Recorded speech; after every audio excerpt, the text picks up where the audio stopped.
Obviamente, ustedes, por ejemplo, acá dicen, bueno, un pedazo de carne tiene muy buenos nutrientes, buena actividad agua, y bueno, si no le damos las condiciones de conservación apropiadas, los microorganismos van a crecer rápidamente. Acá podemos ver un huevito duro. Ustedes dicen, bueno, el huevo duro, si lo cociné, no tiene que tener ningún microorganismo, para eso lo cocino, para eliminar algunos microorganismos potenciales que pueda haber, aunque el huevo en sí cerrado, la parte de adentro debe decir no debería haber muchos microorganismos, pero bueno, están ahí. De todas maneras, el problema no termina en solamente cocinar el huevo, sino después cuando uno lo pela el huevo, por ejemplo, ahí lo puede estar contaminando si las manos no están lo suficientemente higiénicas. Después tenemos los granos, que tienen muy baja actividad agua, se conservan muy bien, pueden ser atacados en el caso de los granos crudos por hongos, por eso se trata que un grano crudo bajarle el porcentaje de humedad por debajo del 8%, porque de esa manera nos aseguramos que haya por lo menos un crecimiento más lento de microorganismos como los hongos, pero así todo, si ustedes hisopan, es decir, pasan con un hisopo en la superficie de un hongo y después lo siembran en una plaquita de Petri, se van a encontrar que haya, digamos, bacterias aeróbicas, hay hongos, hay levaduras, y están ahí, a pesar de que por ahí, por la actividad de agua, no crecen, pero están ahí expectantes a que se den las condiciones apropiadas para desarrollarse. Bueno, ni hablar los jugos, en donde tomamos la fruta, que seguramente es una fruta fresca, ya va con su carga, digamos, de microorganismos, le agregamos agua, hacemos un hermoso jugo y que pasa a constituir un hermoso caldo de cultivo para que crezcan y se desarrollen. Bueno, así con cada uno de los componentes que vemos acá, cada uno tiene sus microorganismos y puede tener sus problemas si no los trabajamos y lo conservamos de la manera apropiada. Bueno, ¿cuáles son los factores que afectan el crecimiento de los microorganismos?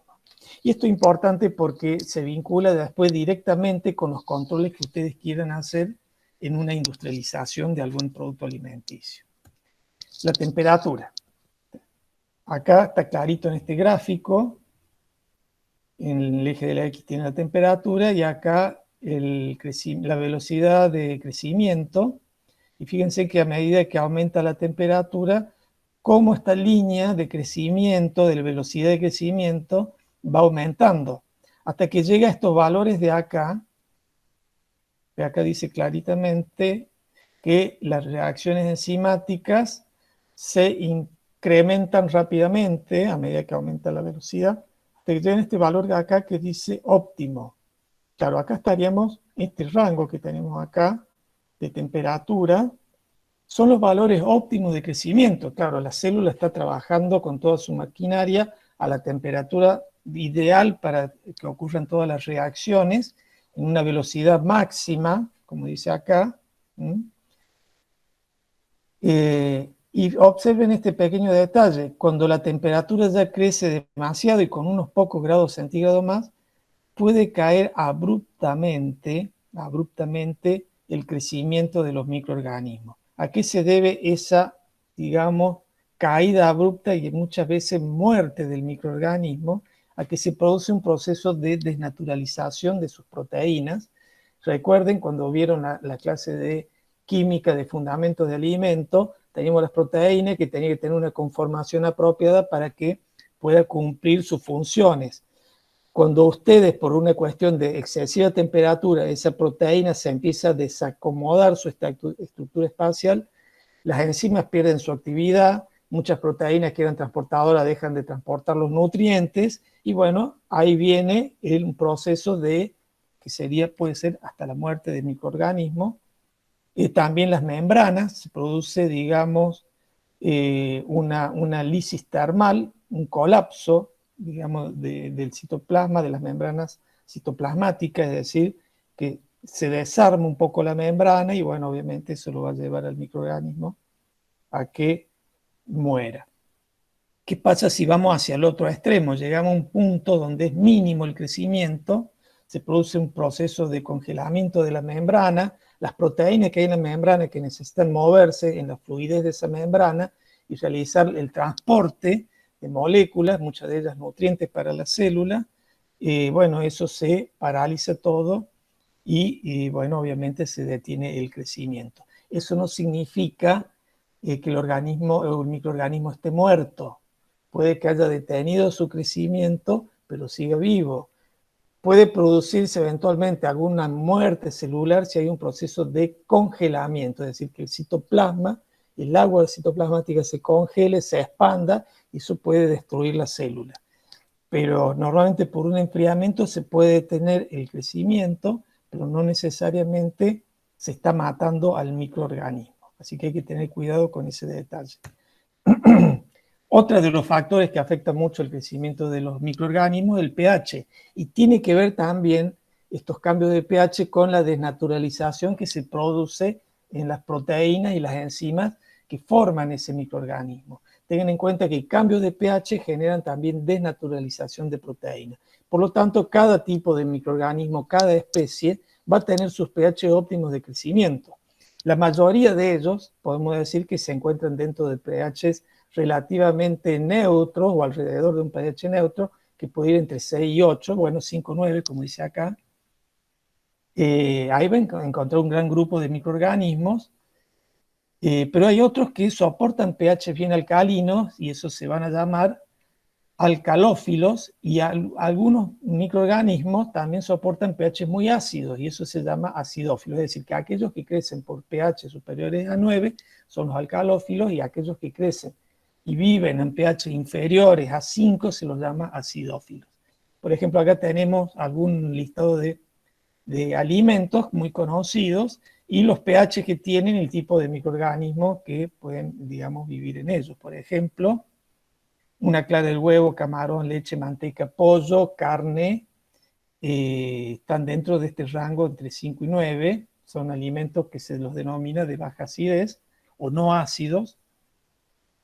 Después tenemos alimentos como por ejemplo el espárrago y los quesos, que tienen una acidez mediana, es decir, que van a tener una acidez entre 5 y 6. O alimentos como la mayonesa, el tomate. La mayonesa, si usted piensa, está hecha con aceite, agua y huevo, ¿por qué es ácida? Y bueno, es ácida porque se le agrega jugo de limón también. Entonces eso le baja el pH a valores que están ligeramente inferior a 5, igual que el tomate o la salsa, el puré de tomate, un alimento que es bastante ácido, también un pH entre 4 y 5. Y después tenemos los jugos de los cítricos en general, el vinagre, bueno, el naranja, el limón son jugos cítricos, que son alimentos que son bastante ácidos. Otro de los factores a tener muy en cuenta es lo que se denomina la actividad agua, que es el agua disponible que tiene un microorganismo para desarrollarse. Acá en esta curva tenemos distintos valores de actividad agua. Recuerden que la actividad agua va de 0 a 1, y por ejemplo las bacterias se desarrollan con actividades de agua superiores a 0,9, las levaduras con actividad de agua superior a 0,8, o los hongos, o en general los mohos, con actividad de agua superior a 0,6. Depende también la especie, el tipo de hongo o de moho que tengamos. Aquí hay una tablita donde detalla un poquito más algunos valores de actividad agua y donde crecen distintos tipos de microorganismos. Bueno, las bacterias 0,9, la mayoría de las levaduras 0,88, es algo superior a 0,80. La mayoría de los hongos superior a 0,80. Bacterias halofílicas superior a 0,75. Hongos xerofílicos, valores de 0,61 de actividad agua, y levaduras osmofílicas de 0,60. Y el último factor que vamos a hacer mención acá, recuerden que esto es simplemente contarles un poco de qué va a ser la microbiología. Ustedes en su carrera van a tener dos microbiologías: la microbiología general y la microbiología de alimentos. La microbiología general le van a plantear el conocimiento general de los microorganismos, ya un poco orientada hacia la parte de alimentos, es decir, que se ha acomodado la materia para que ya le vaya sirviendo a ustedes como futuros profesionales de alimentos. Pero la que realmente va a aplicar, digamos, todo el tema del manejo de microorganismos en las cuestiones de los alimentos es la microbiología de alimentos, que van a tener en tercer año, si mal no recuerdo. El último factor, volviendo acá, el oxígeno, en donde acá tenemos, por ejemplo, hay microorganismos que necesitan de oxígeno para crecer y vivir, hay otros que necesitan que no haya oxígeno para crecer o vivir. Y ahí tenemos los aerobios estrictos que necesitan de oxígeno sí o sí para estar vivo y crecer, y los anaerobios que también están los estrictos, que no tiene que haber oxígeno, y los que son tolerantes, que, bueno, soportan que haya oxígeno, pero que se sienten más cómodos en un medio sin oxígeno. Lo mismo pasa con los que son aerobios.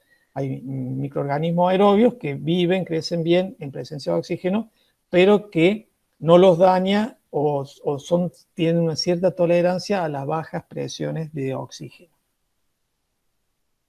Entonces, también es un elemento a tener en cuenta. Estos 4 factores que mencionamos, temperatura, pH, actividad agua y el tema de oxígeno, son factores a tener muy en cuenta para hacer el control microbiano en la industria. Ustedes cuando van a fabricar un alimento y dicen, bueno, ¿cómo hago para detener el crecimiento del microorganismo? Bueno, tiene que ser un producto que es comercializado en una cadena de refrigeración, de cadena de frío, que no se puede cortar porque si se corta, los microorganismos se van a multiplicar. En otros casos, decir, bueno, hagamos un envasado, sacamos el oxígeno, entonces los microorganismos aerobios no van a crecer, por ejemplo. Obviamente pueden crecer los que son anaerobios, o sea que ustedes pueden manejar el pH, por ejemplo. Decir, bueno, bajemos el pH, con esto limitamos el crecimiento de microorganismos. Normalmente un pH de 4, 4,5, 4,6, por ejemplo, un yogur tiene pH de 4,6. Eso le ayuda a la conservación del producto. Bueno, y así ustedes pueden manejar todos estos factores para ver cómo, digamos, conservan un alimento en la cadena de distribución o tenerlos en cuenta, ya que el microorganismo es el que va a fabricar el alimento. Entonces, bueno, le dan las condiciones apropiadas teniendo todos estos conocimientos. Profe, le hago otra consulta. Sí. ¿Qué sucede en el caso del control microbiano ahora que en la necesidad de buscar envases, principalmente para la comida o para el transporte de comida, que sean más sustentables con respecto al medio ambiente? ¿Qué sucede con los envases biodegradables que claramente están hechos de materia puramente orgánica, ¿no? ¿No genera ahí un desarrollo microbiano y cómo se trabaja, digamos, el análisis para asegurar la inocuidad en ese caso? Bueno, primero, cuando ustedes van a comprar un envase, y lo van a utilizar en una industria de alimentos, tienen que tener garantía que ese envase no sea vehículo de microorganismos que vayan a contaminar el producto alimenticio. Entonces ustedes tienen que recibir el lote de los envases, los hisopan por dentro, que es la que va a estar en contacto con el alimento, y hacen un análisis a ver qué es lo que tiene. Eventualmente no debería ser portador de ningún tipo de microorganismo, y si los hay, bueno, que sean en niveles muy bajos y de aquellos que no son patógenos. En el caso de los bioenvases, que están hechos con materia orgánica, como pueden ser proteínas o algunos polisacáridos, bueno, pueden ustedes colocarle un film final que sea un componente más inerte, algún polímero inerte que no crezca en un microorganismo, o si quieren mantener este mismo, tengan en cuenta que la actividad agua de ese envase va a ser muy baja. Entonces, no va a haber, digamos, un desarrollo de microorganismos sobre el microenvase en la medida que no le den las condiciones para que este microorganismo crezca en ese envase. Y durante la fabricación, ustedes tienen que asegurarse que la cara que está en contacto con el alimento no sea portadores de microorganismos. Se tienen que dar, si van a ser proveedores de envases y de bioenvases, tienen que garantizar de que el envase en su cara interna no va a ser portadora. Y en la cara externa, obviamente, todos los envases terminan contaminándose por el manipuleo, pero obviamente no tienen actividad agua para que los microorganismos se multipliquen. Entonces, por eso muchas veces ustedes cuando compran un producto alimenticio, por ejemplo, por decir algo común, una caja de leche, es recomendable cuando llegue a su casa, en vez de abrir la caja de leche, manosearla y ni siquiera lavarse la mano y servir el vaso de leche, sobre todo si toman el vasito de leche natural, bueno, hay riesgo de que haya contaminaciones por el manipuleo. El envase puede estar contaminado con bacterias, algunas pueden ser hasta patógenas. Sé que es lo que deberían hacer ustedes cuando llegan antes de abrir la cajita de leche. Deberían lavarla con un poquito de agua detergente, lavarse las manos y bueno, y después abren la caja y sirven el vasito de leche y todo demás.